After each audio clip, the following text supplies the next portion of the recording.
আল্লাহ তাআলা বলেন, হো খ্রিস্টান ধর্মের মানুষ, তোমরা আজ ঈসা নবীকে যীশু খ্রিস্ট মনে করো খোদার আসনে বসাইলা, অথচ তোমরা জানো না এই ঈসাকে আমি আল্লাহ মরিয়মের গর্ভে দিলাম, কোনো বাবা নাই।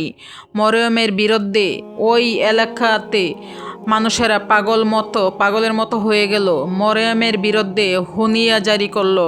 ওই সময় রোজা রাখার নিয়ম ছিল, রোজা রাখলে কথা বন্ধ, কথা বললে রোজা ভেঙে যাবে। এরে আল্লাহর বান্দা, ঈসারে আমি বাবা সারা মরিয়মের গর্ভে দিলাম। এই বেঈমানেরা এমনভাবে বিরোধিতা শুরু করলো। একদল কয় ঈসার যেহেতু বাবা নাই, ঈসা হলো জারদ সন্তান। আর একদল বলে না, ঈসা যেহেতু বাবা নাই, ঈসা আল্লাহই বাবা, ঈসা আল্লাহ হইল বাবা, মরিয়ম তার স্ত্রী। নাউজুবিল্লাহ আসে না?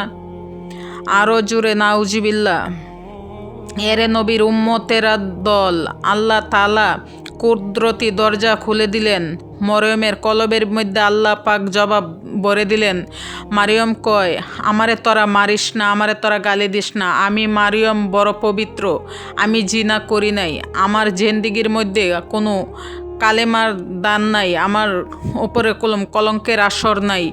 এবার যদি তোরা বিশ্বাস না করো, আমি তো রোজাদার, আমার সন্তান দুধের বাচ্চাকে জিজ্ঞেস করো, বলে কথা বলতে পারে কি? বলে কথা বলতে পারে না। পারলে ঈসার কথা মেনে নিব। ঈসাকে প্রশ্ন করলো, তুই কার সন্তান? ঈসা নবী মায়ের কুলে বৈশা জবাব দিয়ে আওয়াজ দে, ইন্নি